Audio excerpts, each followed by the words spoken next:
Olá, meu nome é Ludmila. Hoje abordaremos as causas da extinção. Quais são as maiores ameaças à diversidade biológica, à perda dessa diversidade? Aqui uma listagem de atividades de maior degradação. Nós temos a destruição do hábitat ocupando o primeiro lugar, fragmentação do habitat como segundo, degradação do habitat como terceiro. A gente observa que o habitat, quando a gente faz, de alguma forma, altera o habitat, nós estamos alterando todo o ambiente que a espécie vive. E, consequentemente, a espécie não consegue viver mais naquele ambiente ou sua população é muito afetada. Toda a comunidade é afetada. E por isso são as principais ameaças à biodiversidade. Temos também a superexploração das espécies para uso humano, introdução de espécies exóticas e aumento de ocorrência de doenças. Para a gente preservar as espécies, preservar a comunidade, preservar os serviços, as interações, o ideal é a gente ter um habitat preservado, ou seja, um habitat não alterado, que o homem não utiliza. Mas a gente também precisa utilizar os recursos naturais, a gente precisa degradar o ambiente para retirar aquilo que a gente precisa como fonte de sobrevivência. Então nós temos duas principais alternativas hoje, que são o foco dos conservacionistas. Utilizar os recursos de uma maneira mais sustentável, ou seja, retirar do ambiente de uma forma que o ambiente consiga se recuperar, depurar toda aquela degradação. E uma outra abordagem que a gente tem que fazer juntamente com essa parte sustentável é pegar algumas áreas e torná-las intocáveis, uma área de preservação. Então, nós temos que ter em todos os biomas, de todos os ambientes, pelo menos algumas áreas de preservação. Isso tem sido feito por diversos conservacionistas, por exemplo, a gente tem agora rios de preservação, não somente áreas ou unidades de conservação, mas unidades de conservação voltadas para os ambientes de recursos hídricos, que nós exploramos de maneira desenfreada todo o ambiente. Se a gente olhar aqui nesse mapa do bioma Mata Atlântica, nós veremos que nós temos de remanescente, nós temos de 9 a 12% da mata original. Habitat destruído e completamente fragmentado, ou seja, nós temos um habitat, a gente não tem uma mancha grande que a gente reservou e destruiu o resto.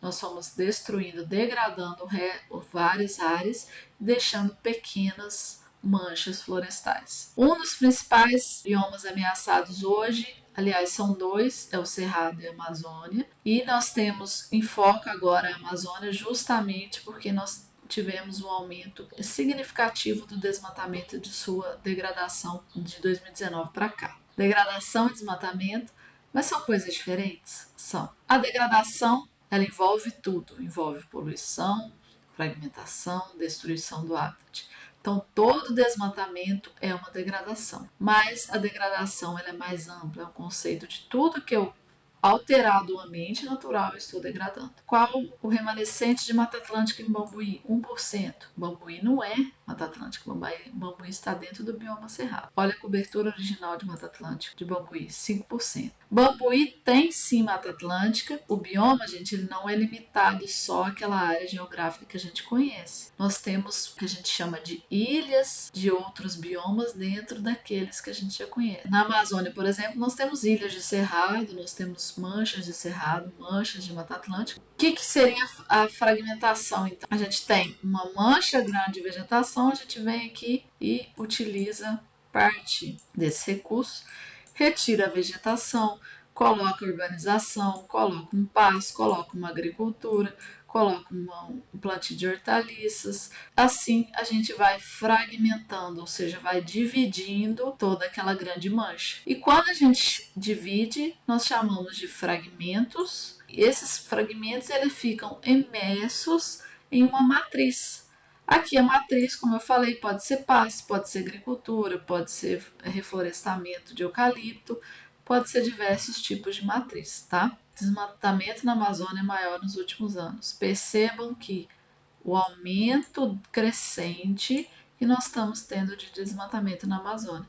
Nós tivemos uma queda significativa em 2017 devido às ações de conservação, as ações governamentais, ações de controle, de monitoramento, mas esse desmatamento voltou a crescer por diversos motivos, tá? Qual que é a diferença entre fragmentação e perda de hábitat? Geralmente eles andam juntos, mas são conceitos completamente diferentes. O que é pior para a espécie? Perder hábitat ou fragmentar hábitat? Depende. Então, se a gente tem aqui uma matriz original de floresta, para perder hábitat, a gente tem que remover parte desse habitat. Não necessariamente a gente vai recortar ele em vários pedaços.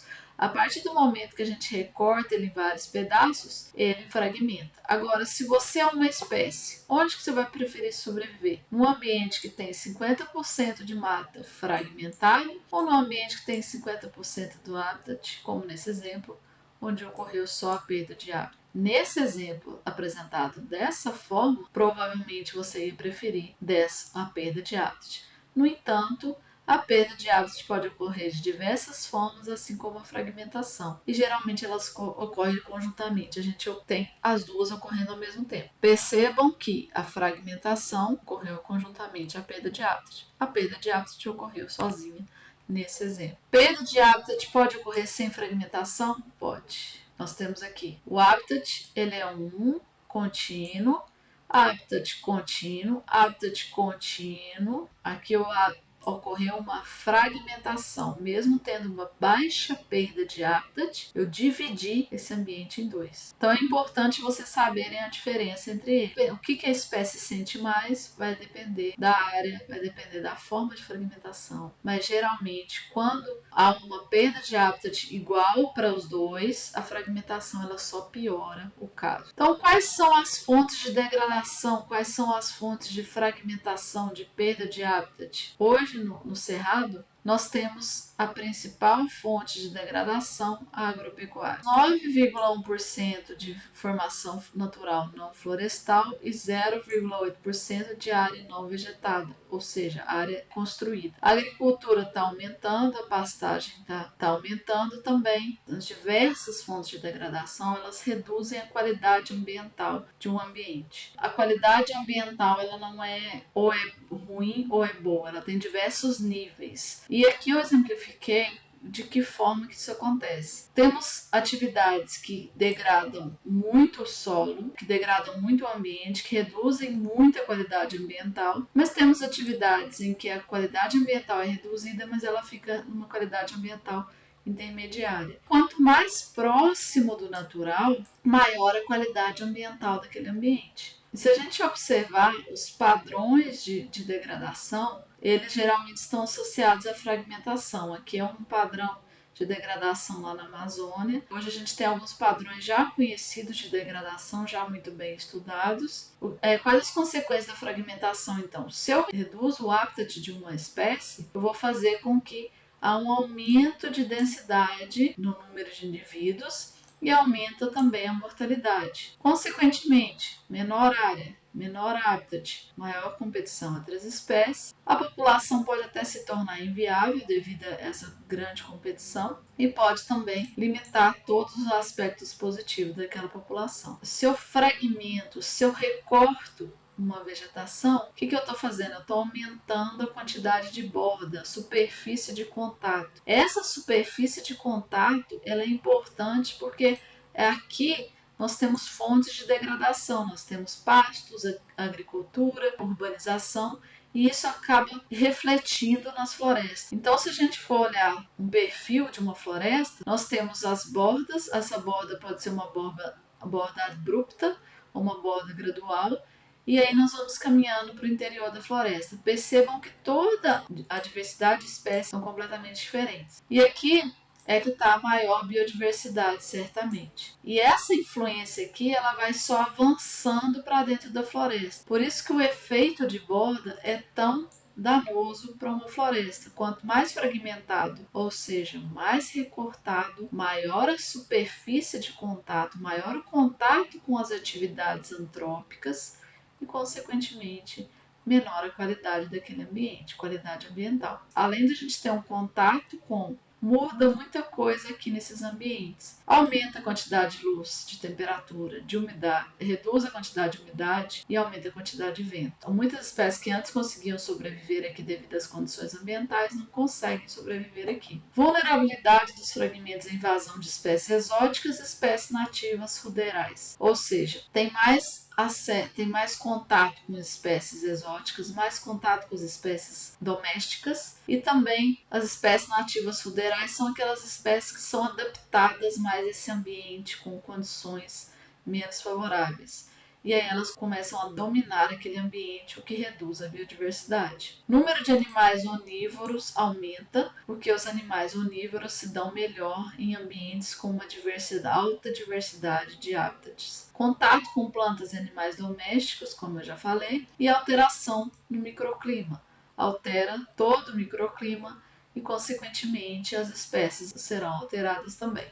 Fragmentar é perder biodiversidade. Pode ser em menor grau ou maior grau. Quanto menor o fragmento, maior essa perda. Quanto maior a distância do centro da borda, melhor o fragmento é. Fragmentos redondinhos, grandes, são melhores que fragmentos menores e recortados. Se eu pegar um fragmento grande, o efeito de borda dele é menor do que vários fragmentos pequenos. Quanto menores os fragmentos, maior esse efeito de borda, maior essa alteração. Temos fragmentos na Mata Atlântica, temos fragmentos tão pequenos que não existe espécie de interior fragmento, só existe espécie de borda naquele fragmento. E isso causa um efeito muito danoso na biodiversidade. Mas e se a gente começar a conectar esses fragmentos? Tá, eu fui lá, fragmentei, Mata Atlântica não tem jeito, é tudo fragmentado, o homem já ocupou grande parte, a maior parte não dá para recuperar, porque o pessoal usa para agricultura, usa para pastagem. Claro que a gente tem diversas áreas que podem ser utilizadas para recuperação. Mas se eu construo uma estrada, como é que eu vou reduzir esse efeito da fragmentação? A conexão entre esses fragmentos remanescentes é uma boa forma da gente reduzir esses efeitos da fragmentação. Aqui nessa figura a gente tem um exemplo que ele mostra a conexão entre duas regiões, dois lados de uma grande estrada. As espécies têm por onde passar. Por que essa conexão é importante? Porque as espécies evitam passar no meio de onde não tem floresta. A maior parte das espécies. Lembrando que tem espécies que atravessam qualquer tipo de ambiente. Mas tem espécies que ou elas não atravessam ou elas morrem tentando. Esse atravessar é seletivo, gente. Não é todo corredor que eu vou colocar, não é todo conector que eu vou colocar entre dois fragmentos que vai funcionar. O que são esses corredores? É um pedaço de vegetação como se fosse um corredor. Duas manchas, um corredor, mas ele é seletivo, nem toda espécie gosta de usar. As espécies de maior porte geralmente não gostam tanto de usar. Mas nós temos, por exemplo, as onças, que aqui, pelo menos na Mata Atlântica, já temos bastante onças que são adaptadas a percorrerem grandes áreas que também são abertas. À noite elas saem pelo pasto, utilizam muitos fragmentos, elas precisam dos grandes fragmentos, mas elas também atravessam o pasto. Aí temos também os trampolins ecológicos, que são menos efetivos que corredores, ou seja, funcionam menos, mas eles funcionam para algumas espécies. Ao invés de ser um corredor contínuo, eles são manchas, são fragmentos menores, o que a espécie usa para pular de um ambiente para outro. É um ambiente perigoso, então ela vem, atravessa até aqui, ou se alimenta, ou simplesmente aguarda, ou recupera suas forças para continuar atravessando e utilizando os demais ambientes com os demais recursos. Então é importante a gente lembrar quais as diversas vantagens disso. Além das espécies terem mais fontes de local para alimentação, tem para troca genética, para cruzamento, para manutenção de populações que em ambientes menores não conseguiria manter. Não é difícil você encontrar, principalmente no sul de Minas, corredores naturais. Nem todo corredor é feito pelo homem. Às vezes nós temos diversos exemplos em que APP de rio, que são áreas preservadas legalmente, elas acabam funcionando como corredores. Então, a maior parte dos corredores que a gente tem são naturais, ou seja, consequências do que sobrou da ocupação humana. Algumas espécies, gente, utilizam só esses pequenos fragmentos, tá? São espécies menores, espécies menos exigentes, que elas ficam ali nesse trampolim, pulando de um lugar, de um pequeno fragmento para outro. Quanto maior o organismo, maior a exigência em área preservada. Temos algumas exceções, mas geralmente é isso. Mas podem se locomover entre fragmentos usando corredores ou trampolins ecológicos.